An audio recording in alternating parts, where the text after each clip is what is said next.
Hey guys, so today's video, I just want to talk to you a little bit about our scare that happened as a family this past Saturday.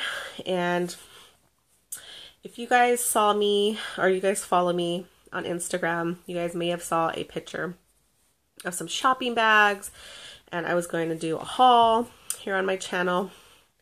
Well, that haul hasn't happened yet. I still have the bags tossed in my closet. I haven't even got to them or opened them or did anything with the stuff that I bought from that day.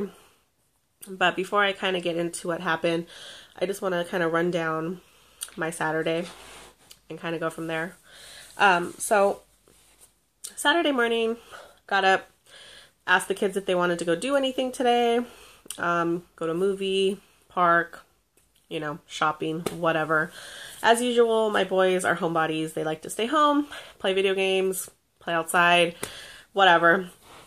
You know, even my oldest, if my oldest decides he wants to stay home, then I let him babysit.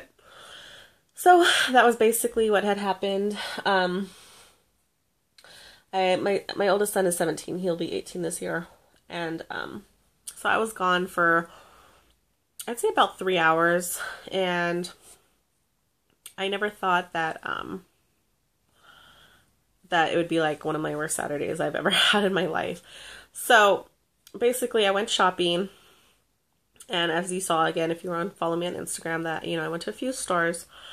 I was getting ready to come home, and I had called my oldest and I asked him, you know, what do you guys want for lunch? I'll bring you guys home lunch. Ask the boys what they want. He said, In-N-Out. So I said, okay, that's fine. You know, I'm going to go to the Dollar Tree right next door to the In-N-Out, and then I'll pick up the food, come home. Now, our In-N-Out is about, I'd say about 25 minutes away from my home. So, I went and picked up food. I brought it home, and as soon as I got home, I gave the boys their food, and I was calling Daniel to come get his burger. I called him about 4 or 5 times. Finally, I sent my youngest, Gabriel, to go get him. And he said, you know, Daniel's laying on the floor, which might seem unusual to some, but for Daniel, you know, he likes to play cars on the floor. He plays his video games on the floor, like, so it's not that out of the norm. So I said, okay, whatever. I grabbed his burger, walked to the bedroom, and was like, Daniel, here's your burger. Instantly, I knew something was wrong. He was laying flat on his back on the floor, nothing in his hands. He looked very, very pale and lethargic. Almost like a different color, like bluish color. As soon as I went to go touch him, he was very cold.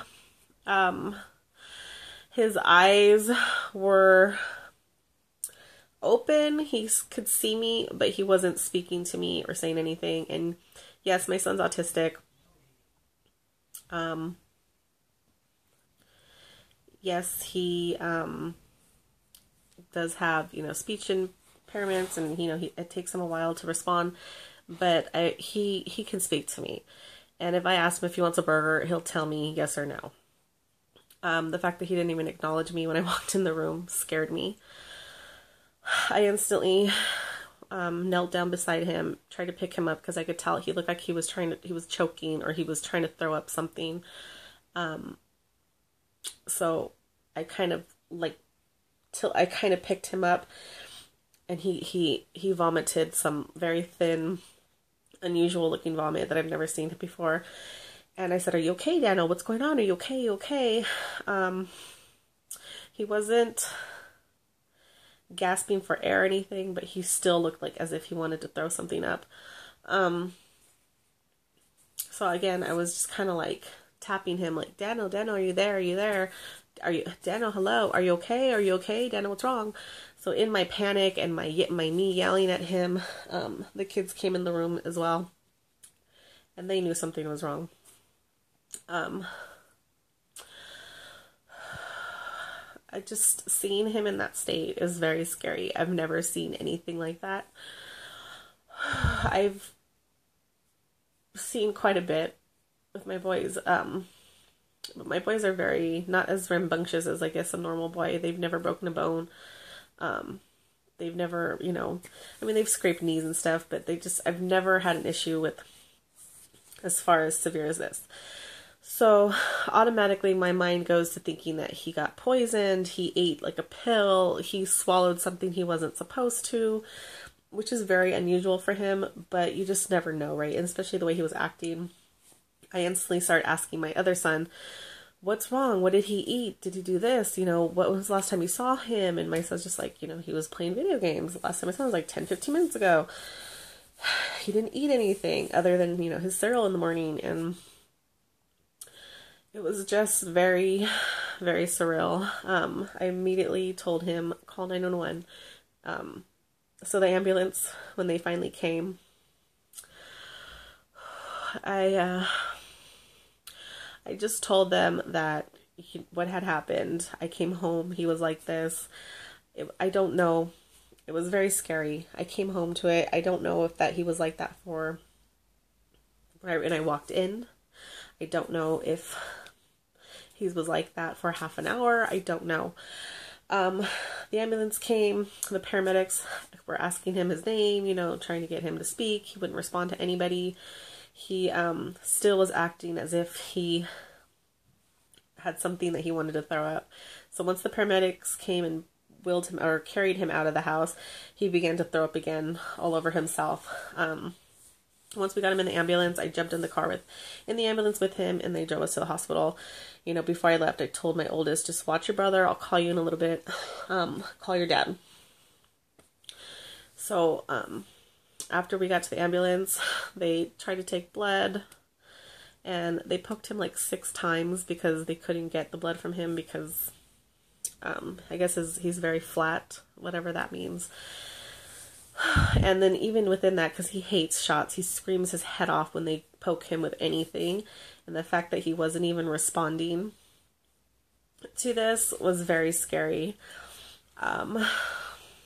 He wasn't even moving when they poked him. They gave him an IV. They eventually gave him a CAT scan. They gave him a spinal tap. They finally got his urine. This is like hours later. We got him to pee once he was able to move. All his tests came back normal, negative of any kind of narcotic or some sort of poison or anything. So as a parent, it's very maddening not to know what the heck happened to your child. I guess what they had finally determined is that it could have been a possible seizure. Now, I know sometimes seizures happen. Lots of people have them. But it's never, ever happened to my child, ever. I've never seen it. I've never seen somebody have a seizure in front of me. I didn't know what to do. From what I've seen or heard, I'm sorry, not seen, but what I've heard is that, you know, they're supposed to act or react a different way, but he wasn't jolting or doing anything. All I saw was him laying there like he was on his deathbed. And it was a very scary sight that I don't ever wish on any parent. So after a few hours in the hospital, he still wasn't, very tired, still lethargic, still kind of looking at us, and he was very, very cold. Even the nurse was like, his internal temperature is like really cold, so they tried warming him up. Again, we were there from, I want to say around 3-ish to, we didn't leave the hospital until like 1. We didn't get home till about almost 2 in the morning. And up until, I think, around 11-ish is when he started finally speaking to us and telling us he didn't want to go to school, or does he still have to go to school? And he asked my dad, because my dad was there, if he could spend the night. So finally we knew that, you know, Daniel was finally back and everything was well. Now, because they thought that it might be a possible seizure and all the tests came back normal for everything else, they wanted him to see a neurologist, which I'm still like on the phone. Yesterday I took him to see his pediatrician, try to get referrals to take him to this hospital down in LA, which is a good an hour and a half from my home. Just because me and my husband agree that we both want him to see like someone that specializes with children neurology, not someone like an adult that does neurology, if that makes sense. And we don't care that we had to drive. So I had to fax something today from the hospital, like all his test results and everything. And hopefully, I'm hoping that we get a call back today or possibly early tomorrow so that we can go ahead and do that. And then hopefully after they you know, see him, make an appointment and see him, that they can determine that this is what it is for reals. Not that I want it to be I don't want it to be a seizure. But I want answers. You know, I don't feel like I was justified as far as like what happened to my child. You know, all the tests came back normal. So if it turns out that it wasn't a seizure, then what was it? Because he was not in the right state of mind, and I don't want to ever witness that again. So that if it is a seizure, at least we kind of know where to go from there and how to resolve it and, you know, move on. But I just kind of wanted to give you guys a heads up of what happened over the weekend. It's just been just tiring, very emotional weekend. Again, he's fine. He's running around acting like his normal self. But I need that closure. I need something from the doctors. I need them to tell me exactly what it was. I'm scared to death now to leave him alone. I don't know if I should just drag him shopping with me, which, you know, he absolutely hates doing. If I should find babysitters every time I leave the house, like, I don't know what to do. I don't even know if I sent him to school today, but I felt uneasy about it. I took the day off work yesterday to be home with him and take him to his doctor's appointment and just to relax. I think after we came home and I was on the phone, I pretty much slept half of the day just catching up from over the weekend because I didn't get very much sleep. Neither did he. And we both woke up fine and normal as can be today. But I don't know. If you guys have dealt with seizures before, I mean, what is something to prevent it? I mean, he doesn't even know what caused it. I don't know if you do know what causes it. I've heard that some people are affected by like smells or lights or noises. I don't know. And I know it's going to be hard for me to kind of get it out of him because even when we asked him, you know, what had happened, does he remember anything? And, you know, did he smell something funny? You know, did his head hurt? You know, he just was like, I don't know. I was just in the hospital. I don't remember. But again, I just kind of wanted to get that off my chest. Okay, so now that I feel a little better, I've talked to pretty much everybody in my family that's called me and asked questions. I pretty much told them the same story. But I just kind of wanted to put it out there to know that it was just a very scary situation to kind of see your son like that. Especially since he's never ever had a seizure before. Or has ever acted like that before, I should say, but it was so unreal. So anyways, I will let you guys go. I just kind of I felt like I had to share that and get that off my chest, just so you kind of know what's been going on around here. I haven't really posted a video in maybe like a week or so, so I just felt like I needed to share.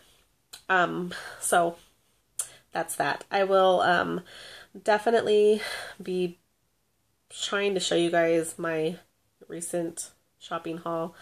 I don't know if I have anything in my Dollar Tree bag that I showed you guys on Instagram, because I think kids have been taking things out of there. So I don't even remember what I bought. Again, my bags are still in my closet.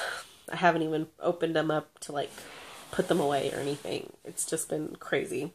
So anyways, I don't know when's the last time I'll make a video. Again, I have doctor's appointments and hopefully doctor's appointments to run more tests. So I will see you guys next time. Until then, take care. Bye.